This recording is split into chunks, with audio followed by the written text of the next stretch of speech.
Nikaze na karibu muri aya makuru kuri ino mboneshakure yacu kandi yanyu imboneshakure imwe rudende ibashikiriza ikabatohoreza amakuru aba ariko aravugwa ijya nino ngaha mu gihugu cacu c'Uburundi. Wowe udukurikirana uherereye mu makungu ya kure, ukaba udukurikirana uherereye ku mugabane w'abanyamerika, uri ku mugabane w'abanyaburaya, ku mugabane wa Aziya, mudukurikirana muherereye ku mugabane wa Afurika, muri Kenya, Zambia, Uganda, Afrika du Sud, Mozambique, Malawi, Nigeria, aho dukurikirana hose uherereye, ukaba uri ngaha mu bihugu vy'ibibanyi, uburaruko mu Rwanda, uburengero muri Congo, ubuseruko n'ubumanuka muri Tanzania, aho uwo dukurikirana uherereye ngaha mu gihugu cacu c'Uburundi, intara ya Burunga, intara ya Butanyerera, intara ya Bujumbura, intara ya Buhumuza, ukaba uri mu ntara ya Gitega, akabirya ni ku mugwa mukuru wa politike. Mwese aho mudukurikirana muherereye, ndabahaye kaze. Fyonda subscribe nibukoresha ururimi rw'icongereza canke nibukoresha ururimi rw'igifaransa, fyonde sabone.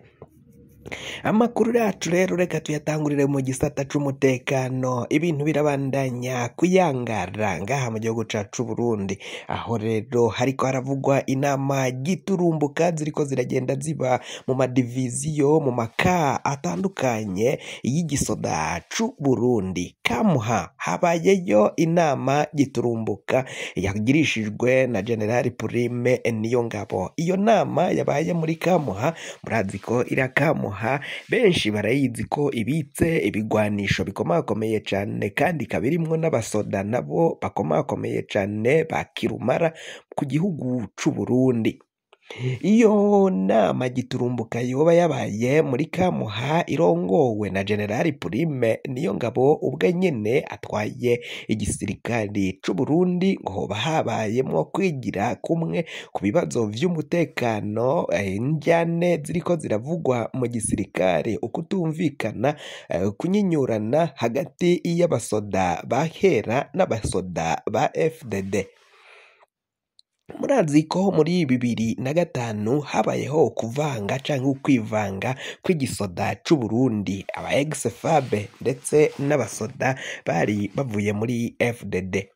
Kuri kino gihe rero ngo ubutegetsi bwose bwaragiye bufatwa n'umugambwe uri ku butegetsi canke igisoda caje kivuye mu muhari wa FDD CNDD, aho rero muri kino gihe ngo abahoze bari muri FAB, muri ex-FAB nyine, abo muri ex-FAB batuntuye cane, bakaba babona ko ibibanza vyose atamusoda wo muri ex-FAB akironswa ikibanza gikomakomeye cane. Inyuma yaho bagandaguriye Lieutenant Colonel Atanazi Kararuza yaratwaye igisoda c'Uburundi, yaratwaye amabanga akomeye mu gisoda c'Uburundi. Inyuma yaho ngo nta wundi mu ex-FAB yasubiye kuza arazezwa amabanga akomeye cane. Ivyo rero bikaba vyarateye injyane, inyinyurana rikomakomeye cane ku butegetsi bw'igihugu cacu c'Uburundi. Abasoda b'u Burundi injyane zikaba zatanguye kuduga gusumba uko vyahora. General Prime Niyongabo rero akaba yafashe umwanya wo kuja kumvisha no kusigura, gutanga insiguro mu makampi agiye atandukanye arimwo abasoda. Bavuga ngo ko kuba barahaye Rondas Ndaruzaniye gutwara ubushikiranganji bw'intwaro yo hagati mu gihugu, iterambere rusangi n'umutekano, kandi ubwo bushikiranganji akaba ari nabwo buraba ibijanye n'igipolisi, akaba ari uwo muri CNDD FDD, ngo baba barafashe n'uwujejwe ubushikiranganji bwo kwivuna abansi bashizemwo Marie Chantal Nijimbere, bwagomba kujamwo wahoze ari umufabe canke umu ex-FAB. Ngo nibwo vyo rikuba habayeho kubahiriza amasezerano yarusha umugambwe CNDD FDD wateye ko igikumwo muri iyo myaka nyine ya za 2002 murantunge 2004 na 2005, ubwo bari bariko baraja mu masezerano y'Arusha. Ivyo rero ntago biriko biraba muri Kamuha gusa, na ka Cibitoke naho inama yabaye.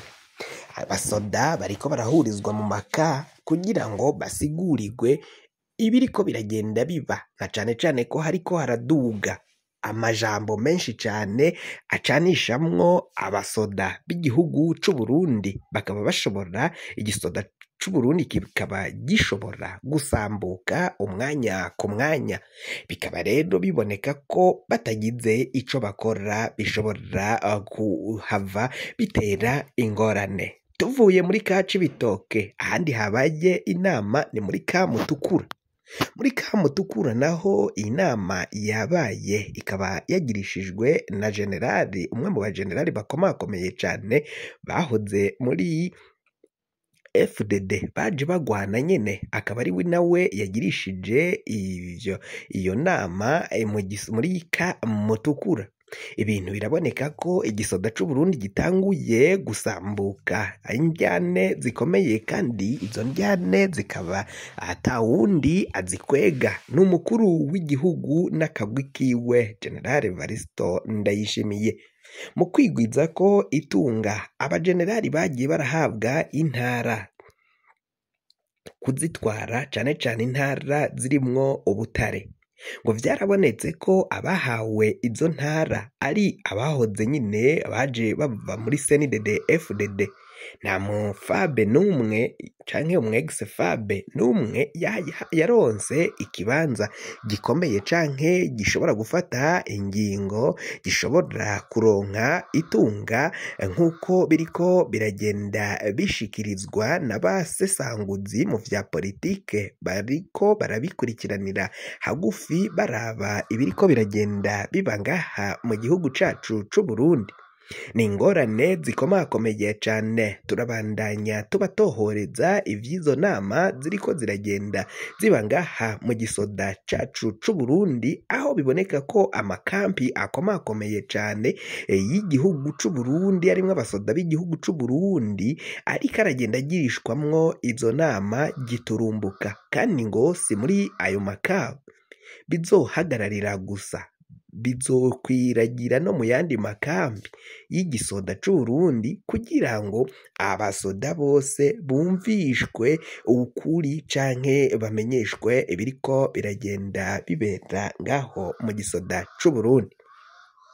Haravugwa kandi ko umukuru w'igihugu Evaristo Ndayishimiye yoba yitegurira kuzokura General Prime Niyongabo mu mabanga arimwo yo kuramutswa igisoda c'Uburundi canke gutwara igisirikari c'Uburundi. Ni mu gihe hagenda havugwa kandi itembagazwa ryoba ryarateguriwe Evaristo Ndayishimiye ngo ntazoshike ku muhero w'ikiringo ciwe yatorewe gushika mu mwaka w'2027, kuko babona ko igihugu Evaristo Ndayishimiye arimo arakica. Evaristo Ndayishimiye we abandanya avuga ko abo bose banka kumvira amategeko yiwe, ari bijya bigabo bikoreshwa n'amadayimoni. Avuga ko atabagabo bazima canke abantu bazima batarimwo amadayimoni bakabaye bakora ivyo Evaristo Ndayishimiye atabategetse. Ivyinshi birabandanya kwibonekeza ngaha mu gihugu c'Uburundi, kandi bikaboneka ko umukuru w'igihugu Evaristo Ndayishimiye nawe atekewe n'icoba, atekewe n'ubwoba bw'uko ashobora gutembagazwa ku butegetsi.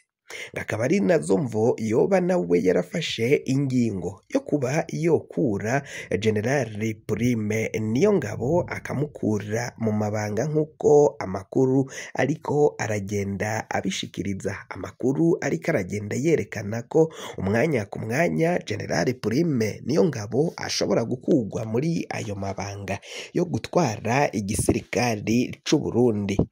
Ubusuma mu bapolisi burabandanya kwibonekeza, burabandanya kuvugwa cane cane abatega abantu bakabasahura amasakoshi. Nk'uko biriko biragenda bivugwa, abapolisi baravugwa mu rudandazwa rw'igitoro ca magendo, kuko aribo baba bazi inzira bakizananamo n'ukungene bashobora kukinjiza mu gihugu c'Uburundi. hari benshi bagiye bafatwa abanyagihugu Muyinga bagapfungwa bagirizwa urudandazwa rw'igitoro biciye mu kinywabi, nyamara abapolisi ico gitoro cagiye kirafatwa baciye bakijana ntibagishikane mu kigega ca leta. Kugira ngo amakuru mwene nk'aya yaza gushikira wafyonda subscribe niba ukoresha ururimi rw'icongereza canke niba ukoresha ururimi rw'igifaransa ufyonde sabone. Amakuru ibiganiro dutohoza umwanya ku mwanya bizoja bigushikira aho uzoba uherereye hose kw'isi. Ndabaye ndabikebanuye.